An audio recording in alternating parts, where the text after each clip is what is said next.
You're listening to the Roberta Glass True Crime Report. I'm Alexa, and I'm sitting in for Roberta today. She's a little under the weather, but she'll be back soon. We talk a lot on this show about the innocence fraud movement and the different cases of obviously guilty people being represented by these innocence groups, and they make documentaries and podcasts about them, not to mention the insanely dishonest media reporting. I think they must be in their pocket because they seem completely incapable of writing even one honest story about true crime, or anything else for that matter. And they always use the same formula and the same buzzwords and catchphrases that are meant to evoke an emotional response from the audience while playing fast and loose with the facts. Something they constantly do is omit huge details. They won't tell you super important evidence in these cases because they don't want you to know. I'm sure a lot of listeners of this show are quite familiar with a lot of these tactics, such as racism, all-white jury, false confession, tunnel vision, corrupt police. I'm sure I'm forgetting a couple, but these are not creative people. And their goal is to never tell the truth about these criminals or the horrific crimes they've committed, but instead get you outraged at the system, make you feel like they're such an underdog up against the man, and they want you to feel sorry for these murderers. They make them the actual victims and not the people that they've killed. Oftentimes they won't even mention the name of the victim in any of these stories. Some of you may remember from my previous episodes, I used to be a huge supporter of Adnan Syed and several of these innocence groups, and I still get emails from them asking for my money and giving me updates on the cases that they're working on. And while I was preparing for this show, I came across an email from the Georgia Innocence Project. It's about a man named Johnny Lee Gates, and they were very excited to report that they'd won him a new trial on his 1977 robbery, rape, and murder convictions. The email uses the buzzwords I was just talking about and really makes it sound like a major injustice has taken place against this man. However, as so often happens when I start to look further into these cases, I was reading the actual court documents, and it became abundantly clear that this man is guilty as hell. This particular email really is a perfect example of the methodology used by these innocence fraud groups. The first paragraph makes sure to let you know who the real victim is and gets in a lot of that race-baiting language that they love using so much. It begins with, "For over a year, we have sent updates on our progress in the case of Johnny Lee Gates, a black man convicted by an intentionally all-white jury of the 1976 rape, robbery, and murder of a white woman in Columbus, Georgia. Mr. Gates has fought to prove his innocence for the entire 42 years he's been in prison, 26 of those on death row. So I am simply thrilled to share with you that a Columbus court recently ordered that Johnny Lee Gates is entitled to a new trial," unquote. So right there, they're telling us that the jury was intentionally all white, and therefore, I guess it's implied it's unfair, even though they're not even really saying that. They say he's a black man convicted of killing a white woman, unnamed. They're not going to say her name. They don't care about her name. They just want you to know that he's black and she's white and therefore has privilege. Therefore, the black man who raped and murdered her is the actual victim. And of course, they don't want you to identify with this woman at all or make her into a real human being that he's killed by giving her a name. So she's just white woman. Then the email goes on with, "In what the Atlanta Journal-Constitution describes as a searing decision, Judge John Allen writes about the undeniable, systematic, and pervasive race discrimination that characterized Mr. Gates' trial and several other trials from the time period. The court shows in example after example evidence of the clear intent of Columbus prosecuting attorneys to strike all eligible black jurors to ensure that all white juries would decide the fate of Mr. Gates and several other black defendants facing the death penalty in the late 1970s, unquote. So they use a lot of SJW trigger words there, like systematic racism and stuff, but What are they really saying? They're saying that he had an all-white jury, and that means if there were any eligible black jurors, they were struck. We don't know the reasons. We can't talk to those prosecutors and ask them. We just know that it ended up with an all-white jury and that he was convicted. We're not given any specific examples of any juror exhibiting any kind of racist behavior or actions. Nothing like that. The reason that the fact that the jury's all white is being mentioned and racism is being brought up is because that's a tactic of theirs to use so that anybody who's not on their side and thinks this person might be guilty has to start off by defending themselves against being called a racist. If the defendant in the case is black, they want to make it a thing where if you say that they're guilty, you're a racist. And the reason they do that is because the evidence against them is often very damning. And when you start off with that, it makes the evidence and everything else come second. And then it taints it with this aura of this racism.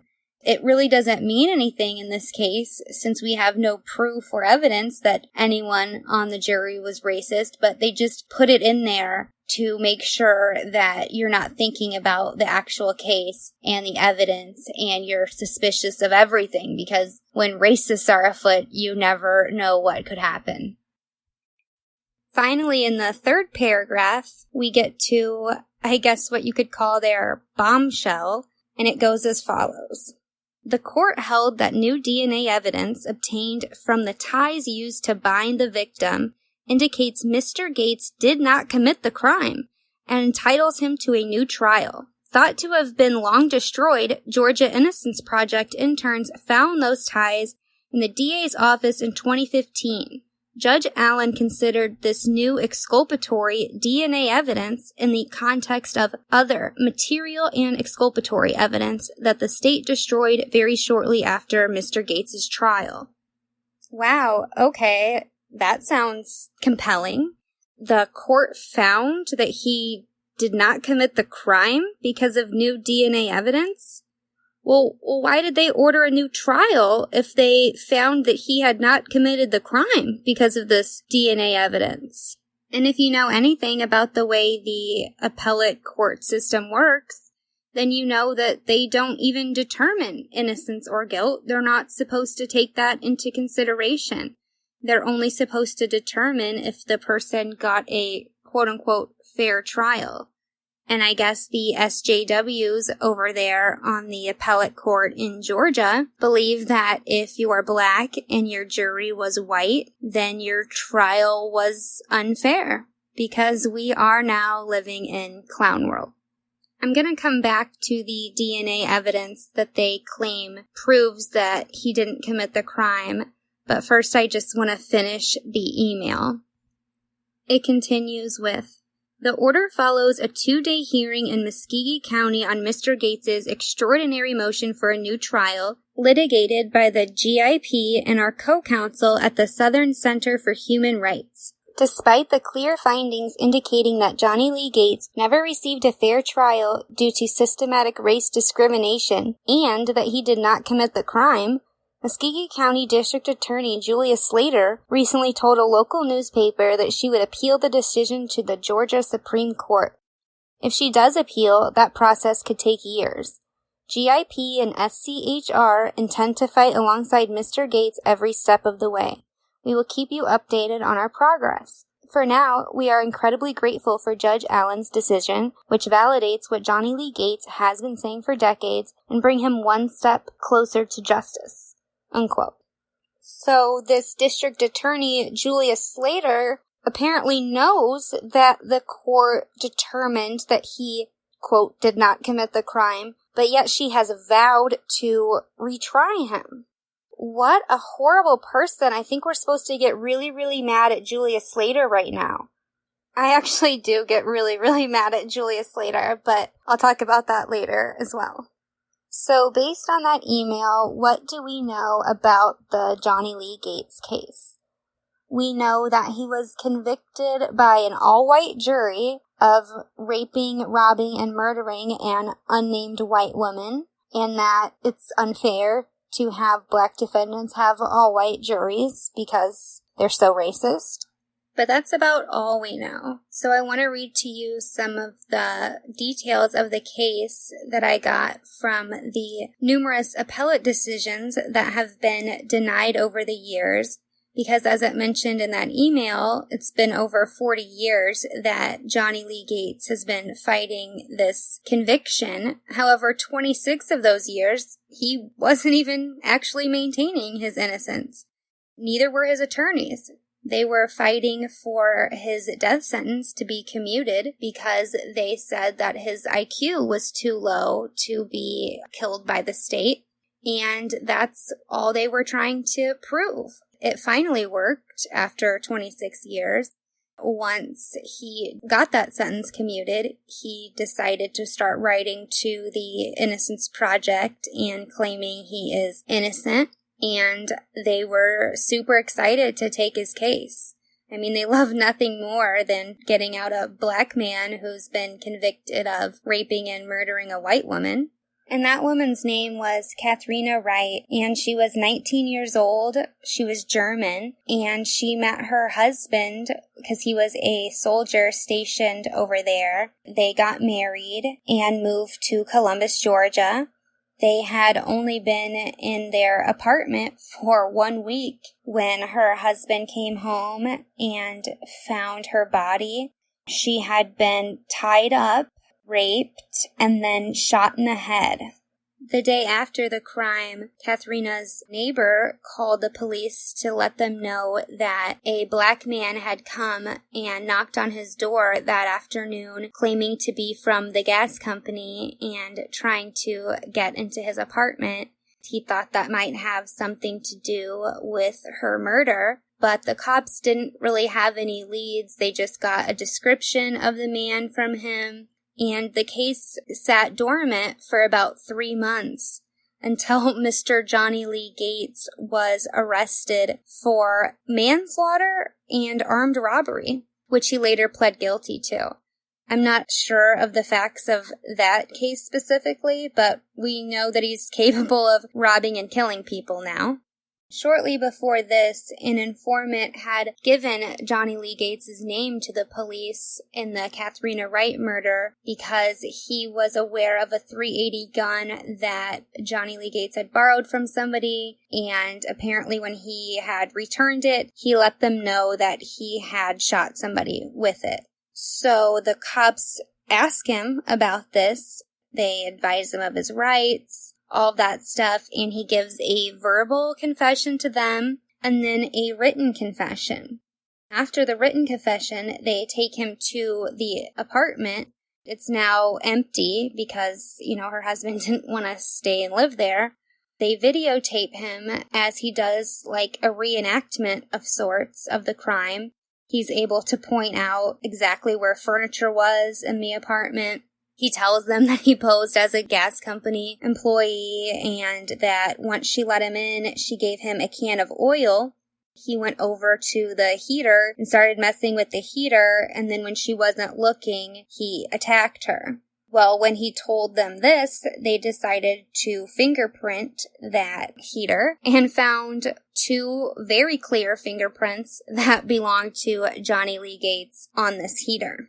There was also $400 from underneath the mattress, all in $20 bills, that was missing, and he was able to recount that, exactly where it was, and that it was $400 in 20s. That just wasn't enough money for him, though. He thought that there must be more money hidden somewhere. He kept asking her, and finally she said, yes, there is, in a tape player, and she got it for him, or he got it. That was like another $160 in mostly 5s and 1s. There was an article that I read on this case from some of the dishonest media that was saying that Johnny Lee Gates was probably innocent because he was claiming the money was in 5s and 1s, and the husband knew that it was all in 20s.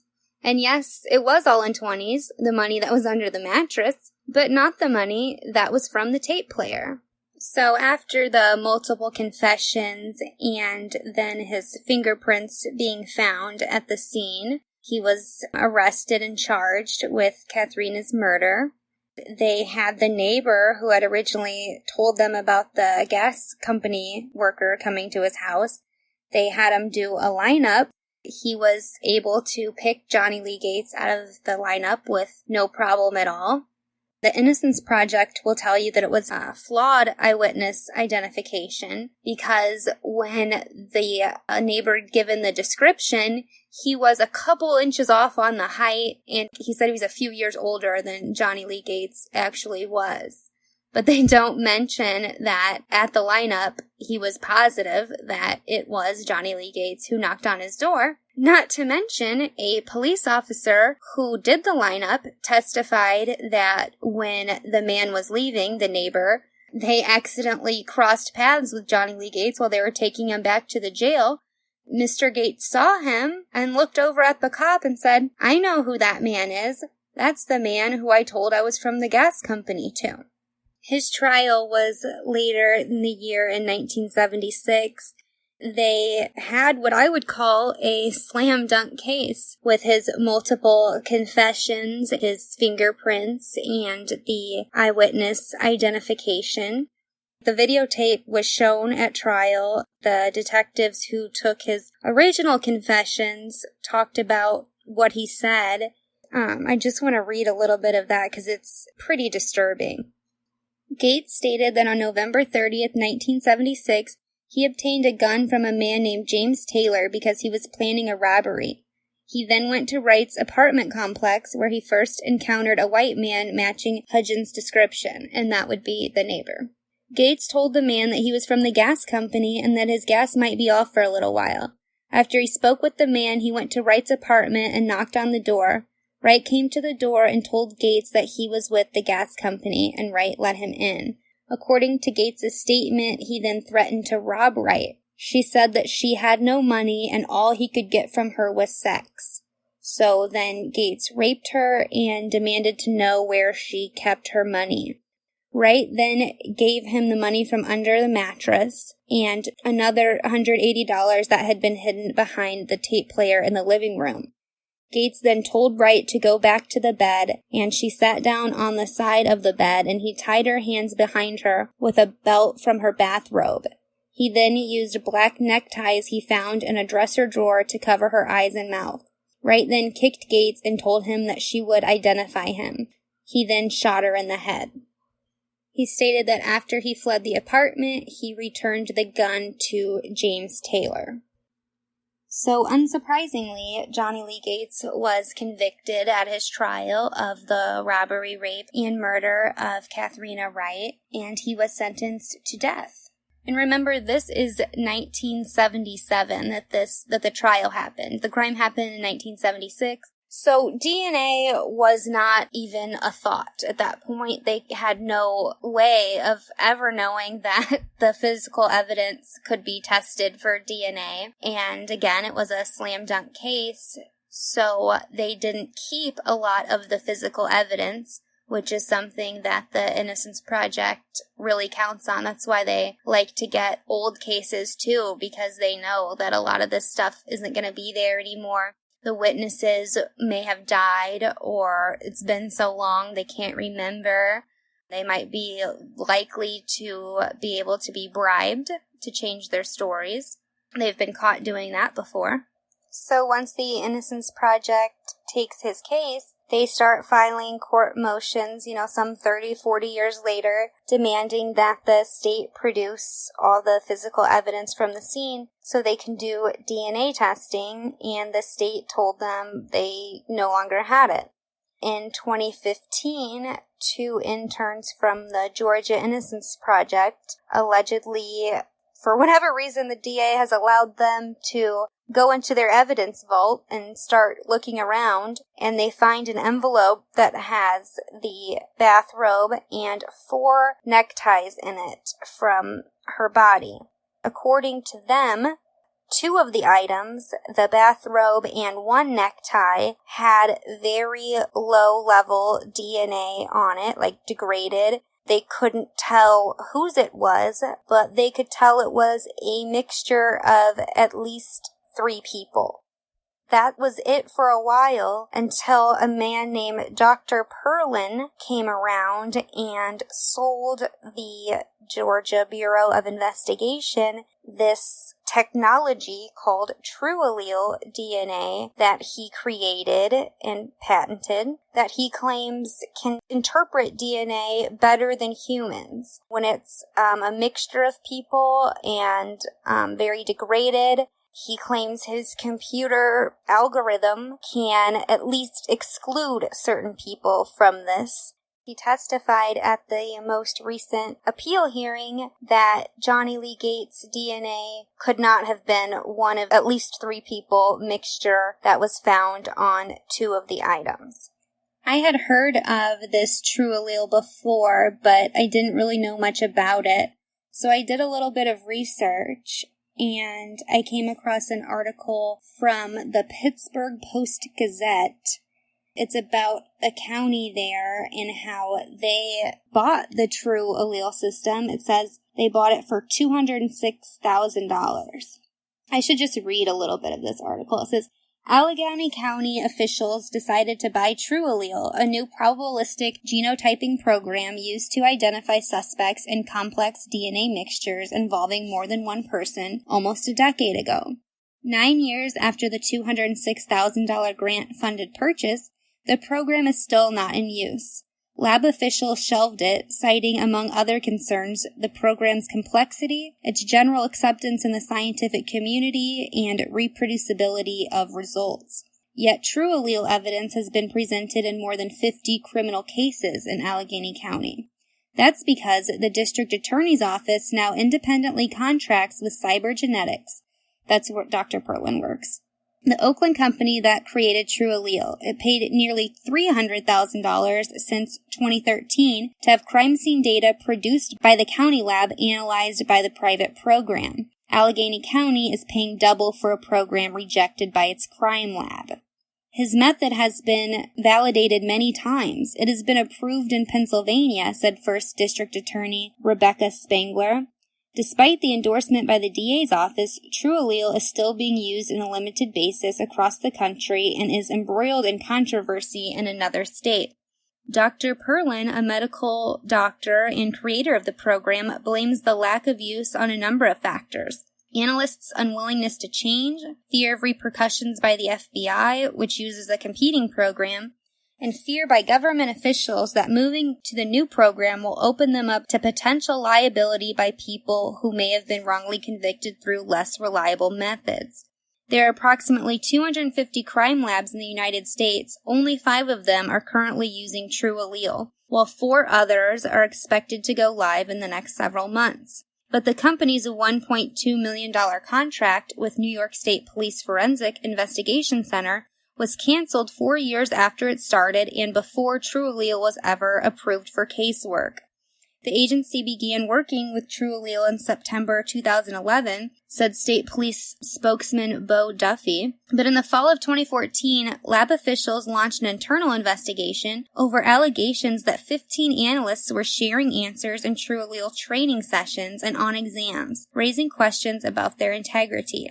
The implementation of True Allele was suspended at the request of the State Commission on Forensic Science while an internal investigation was conducted.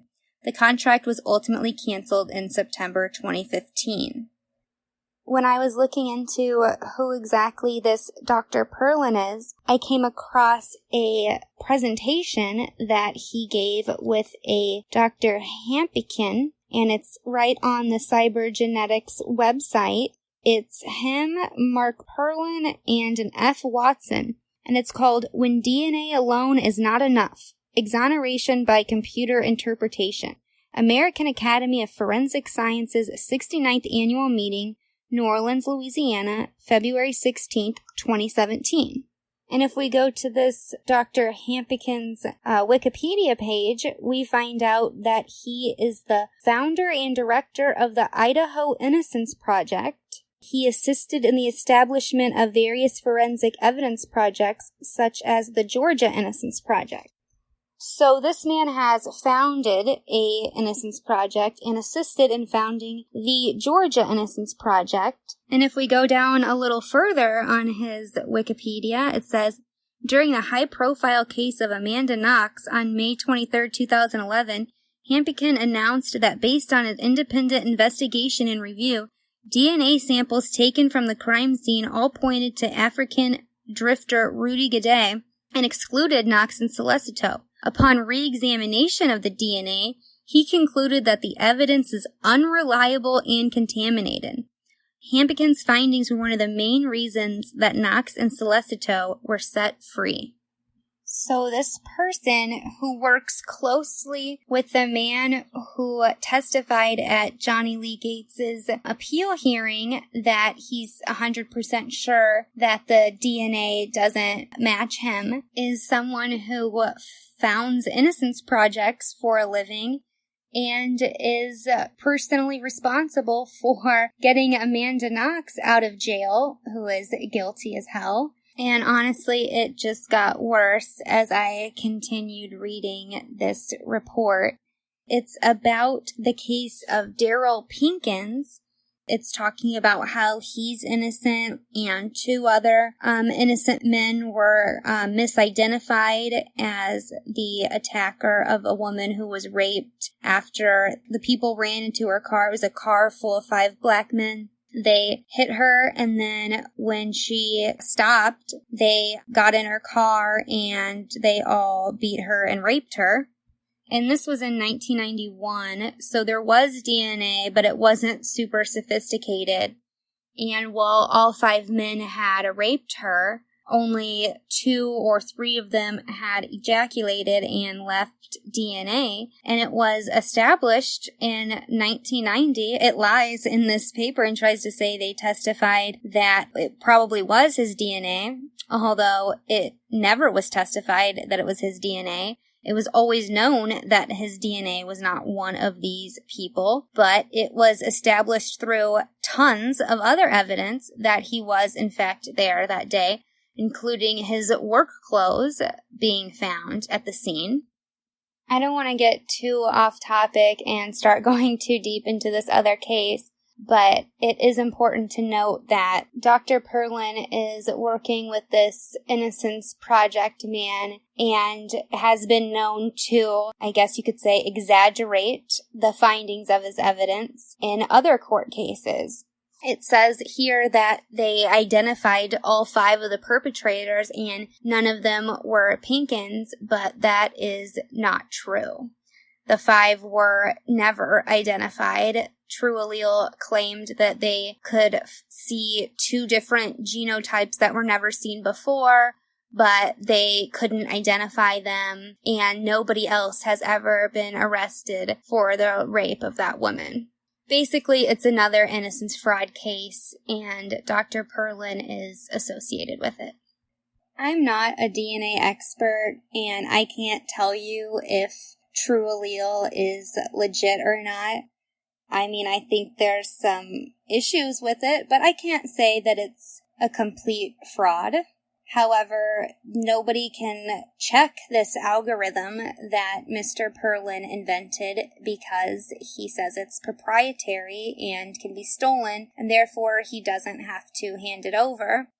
I mean, I can understand that it could be stolen, but now nobody can check and really see if your results are legit or not. I suppose regardless of if this True Allele actually works, I don't believe it matters at all in this case, because by the time these items were found by these Georgia Innocence Project interns, it had been like 46 years. They weren't even refrigerated. I don't expect there to be a ton of DNA all over this, and there wasn't. There was barely any DNA on it. 4 of the items that they never want to talk about had 0 DNA that they found at their lab. So the 2 that did, it was such a tiny amount, they can't even tell you whose it is. Allegedly, they can tell you that one of the people isn't Johnny Lee Gates.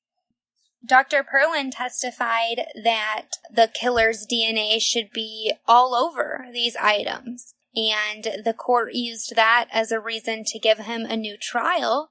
But if the killer's DNA is supposedly supposed to be all over these items, why isn't there DNA all over these items? Why is there 4 items with no DNA and only such a tiny bit you can't even say whose it is on the other 2?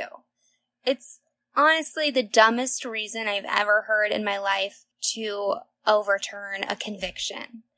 That would have never changed the jury's mind in a million years.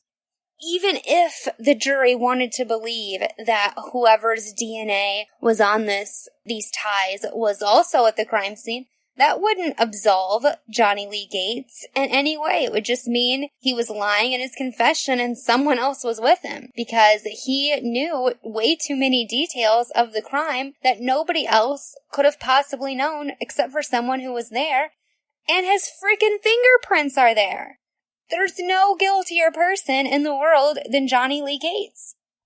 Of course, now he's saying that his fingerprints were on the heater because before the videotape began on the day he was taken to the scene, the police officers walked him through the apartment and instructed him to touch the heater.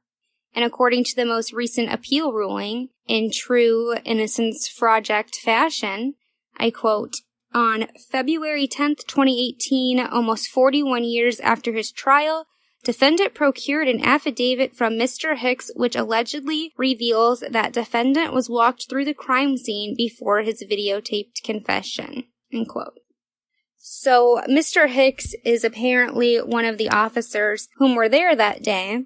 However, at his trial, his attorneys never called him to the stand, or Mr. Gates' attorneys didn't call this Mr. Hicks to the stand. There were 2 officers that were on the stand that testified for the prosecution and were cross-examined by Mr. Gates' attorney. They were Detective Hillhouse and Officer Lawrence. According to this, it says, defendant's trial counsel thoroughly cross-examined Detective Hillhouse and Officer Lawrence regarding a alleged walkthrough of the crime scene with defendant by members of the Columbus Police Department, including Mr. Hicks, prior to defendant's videotaped confession. Both officers denied the allegation. End quote. So Johnny Lee Gates is on trial for murder, getting the death penalty, and he remembers that Officer Hicks walked him through the crime scene and made him touch a heater, but he doesn't bother to tell his attorneys this at all or have him called to the stand. Officer Hicks apparently is fine to go 41 years without ever saying anything to anyone until the Innocence Project comes knocking on his door.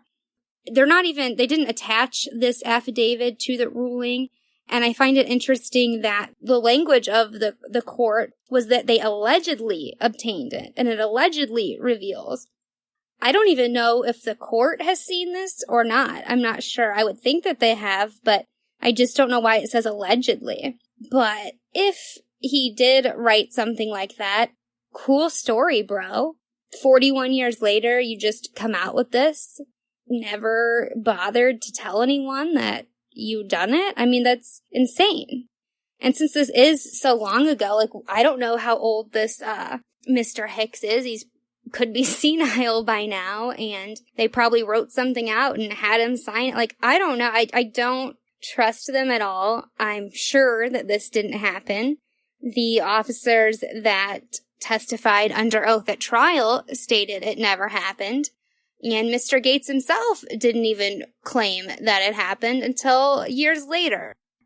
Fortunately, the court didn't believe this outrageous claim either and denied his relief on that. But they still did, of course, grant the new trial for the DNA. And here's where we're going to get back to Julia Slater, the current Muskogee County District Attorney who's in charge of the Gates case.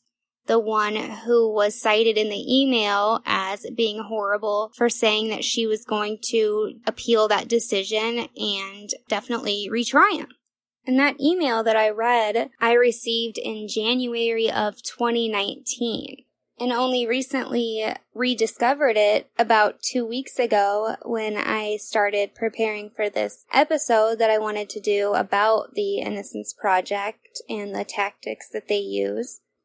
And I figured that this is where I was going to end it, with him, being granted the new trial, but Julia Slater stating that she would appeal it and held she would still retry him.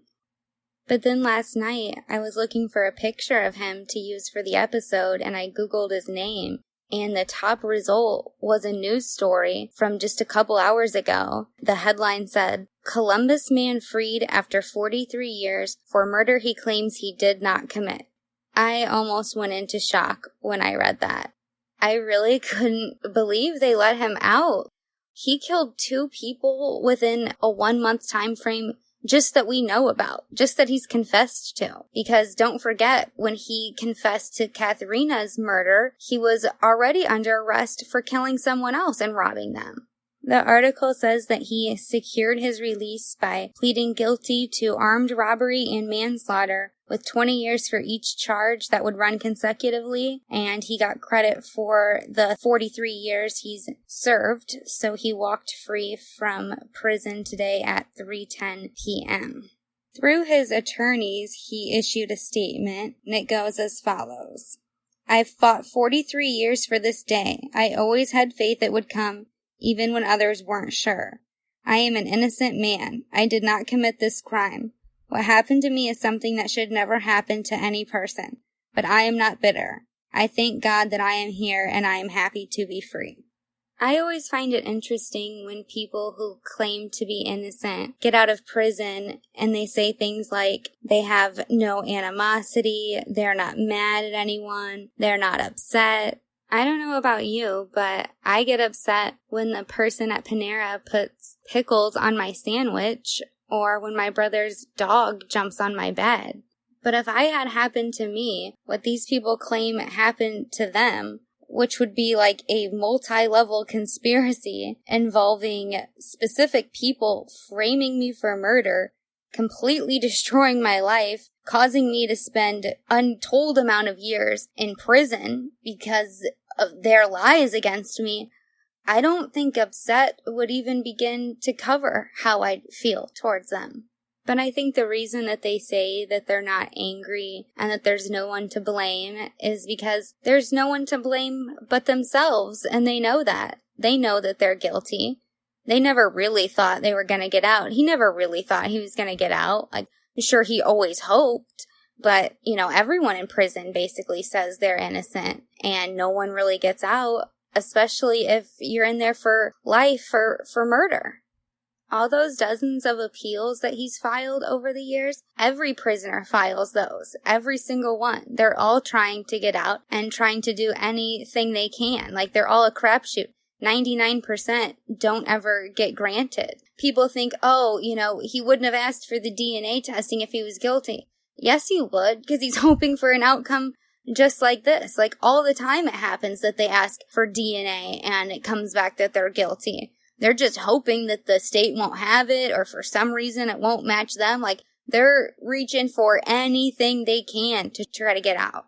And why wouldn't they? They have nothing to lose. If the DNA comes back as them, whatever. They're in the same position they were before. But Johnny Lee Gates got lucky on his DNA search, and he is nothing but hyped to be out of jail. And isn't mad at anyone. And definitely not looking for the real killer.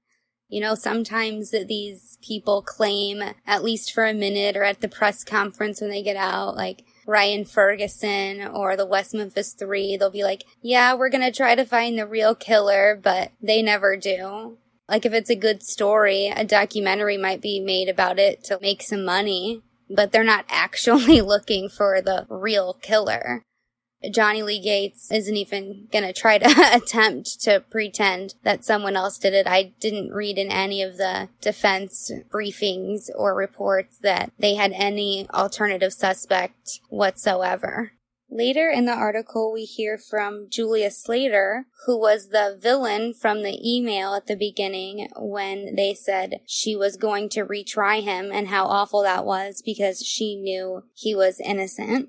Since he has apparently struck this plea deal, we know that she didn't really plan on retrying him, or no longer does. And she issued a statement which says, quote, Mr. Gates was initially tried in 1977.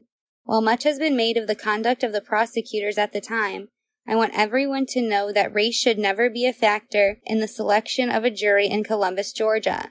Mr. Gates, like every other defendant, has the right to be tried by a fair and impartial jury of his peers. I took office in 2009 and I made it a personal mission to hire prosecutors who would take the Constitution at its word and seek justice at every turn. Unquote. I'm honestly just very confused by that statement because we established at the beginning that he had an all-white jury. She's clearly known this entire time that he had an all-white jury, but didn't think that mattered because it doesn't, and she said she was going to retry him. So I'm not even sure what this quote is for, especially considering the reason his conviction was even overturned and a new trial was ordered was because of the DNA evidence, not even because of the jury.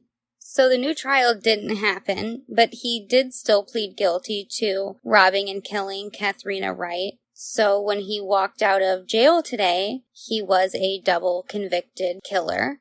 But that is not going to stop the Innocence Project from calling him innocent and exoneree, and pretending that DNA evidence cleared him from any involvement in the crime. The article goes on to quote Claire Gilbert of the Georgia Innocence Project, and she says, Today, in the wake of the Georgia Supreme Court's decision to vacate conviction based on exculpatory DNA evidence, Johnny Lee Gates, an innocent man, is free at last. Mr. Gates has survived the unimaginable. 43 long years in prison for a crime he did not commit, with 26 of those years on death row. We are thrilled to welcome Mr. Gates home and introduce him to our community of released clients. Unquote. Geez, if that community of released clients are anything like Johnny Lee Gates, I do not want to live near them. It is just so standard ops of the Innocence Project people to make a statement like this. We're not going to acknowledge he pled guilty. We're not going to acknowledge his fingerprints were there. He confessed. Like nothing. We're just going to pretend that today's the day that the conviction was overturned because of the DNA and that he's innocent and call him an exoneree. Like he's their poster child. If you go to like their website, the GeorgiaInnocenceProject.org, he's right there front and center. Top story. It says, free at last. Johnny Lee Gates free after 43 years of wrongful imprisonment. And on the thing, when you click on it, it says conviction factors. It has this picture, and then conviction factors, official misconduct, false confession, race discrimination, ineffective counsel, flawed eyewitness ID, and incentivized informant. I took a screenshot of this and changed the conviction factors that they claim to the real actual conviction factors and made a little graphic for the episode. But I think it's important to remember that this instance of a guilty person being freed with the help of the Innocence Project isn't an anomaly. This isn't an exception. This is the rule. After already having one surprise ending to my episode, when I found out that Johnny Lee Gates had been released, I finished recording and sent it off to be edited. Then I heard back from the prosecutor, Julia Slater, whom I contacted a few days before and asked if she wanted to give any comment. And I hadn't heard back until after everything was already done. But now I've heard back, and I do really want to read her statement because I think it is important to hear her perspective, at least a different perspective than that weird quote she made about the jury being white. So here it is. The case against Johnny Lee Gates was investigated in 1976 and 1977, then tried in 1977. In 2009, Judge John D. Allen granted the extraordinary motion for new trial based on a lack of DNA evidence on an item on which a DNA expert, now used by the Georgia Bureau of Investigation, stated the perpetrator's DNA should have been found. I do not agree with the defense's scientist or the judge. I personally believe it is reasonable for a tie used by a perpetrator in 1976, then handled by countless law enforcement officers, attorneys, court staffs, and jurors over a 43-year period, to not contain the perpetrator's DNA, either through transfer, off the evidence, or decomposition. But I am not a scientist, and the scientist said it should have been there, and the judge agreed, granting a new trial. Then the Georgia Supreme Court agreed with Judge Allen. Once the case came back to my office for retrial, we had to find a resolution. The case is 43 years old. Some witnesses have passed, memories have faded, and most of the evidence was disposed of in accordance with the policy at the time. That evidence specifically included semen and blood samples, which were disposed of in the late 1990s. The semen sample taken from the victim would have been absolutely critical to proving the rape because Gates never confessed to the rape like he did the other crimes. Moreover, the defense argued that the entire indictment should be dismissed because the semen evidence could have been exculpatory for Gates. The sample was not tested for the trial in 1977, so there is no record to consult. Given the age of the case, the unavailability of most of the physical evidence, the possible gaps in testimony due to witnesses being unavailable or memories being compromised, the updated expectations of jurors, and the anticipated testimony of the DNA expert, I began exploring options to close this case without trial. My office spoke to the prior prosecutor as well as Katharina Wright's widower. With their permission, we negotiated a plea that brought much-needed resolution to this case. Although we dismissed the rape charge, we agreed to a plea deal that would allow his release, and the state and Mr. Wright obtained a conviction for these heinous crimes that should remain unchallenged. Please know this was not an easy decision, but based on all of the circumstances of this case, I believe this to be the best resolution. So, yeah, that's basically what I said. They didn't have the evidence because that was the policy at the time to get rid of it. Memories fade, and they have a lot of power behind them there at the Innocence Project. Like I said, they always claim to be the underdog, but I looked up their budget. They had like an annual report. The most recent one I could find was from 2016, but it was of like an Innocence Network combined budget, and it was over $36 million. Johnny Lee Gates had 4 attorneys representing him just at this hearing alone, when they already knew he was going to get out. So it is a lot, I'm sure, for these district attorneys to go up against nearly unlimited power and resources. It's a shame that our legal system has these loopholes that are so egregiously taken advantage of, but I do understand her side. It's a tough situation she was placed in, but the end result is still the same, and that is that Johnny Lee Gates is walking free today. It is good, though, that since he pled guilty, we know that he's not going to get any big payday like the Central Park 5 or Ryan Ferguson or anything. He can't sue them, so that's a silver lining. There has been times when I've looked into these cases and the person that was freed did seem to be innocent, but that's what's rare. It's so rare for that to happen, for me to find. Like, I get so excited when I find one and it's an actually innocent person, and I can't wait to tell Roberta, like, oh my gosh, this dude really was innocent. They really count on people not reading any of the court documents or transcripts and just only reading whatever their PR machines are saying in the media, or whatever the attorneys or the accused killers themselves are saying. And unfortunately, 90+% of people do not do those things. They just believe it without giving it much thought. And thankfully, for those of us who care about the real story and want to get to the truth, we have the Roberta Glass True Crime Report. putting the true back in true crime. Thanks so much for listening. I'm Alexa, and Roberta will be back soon.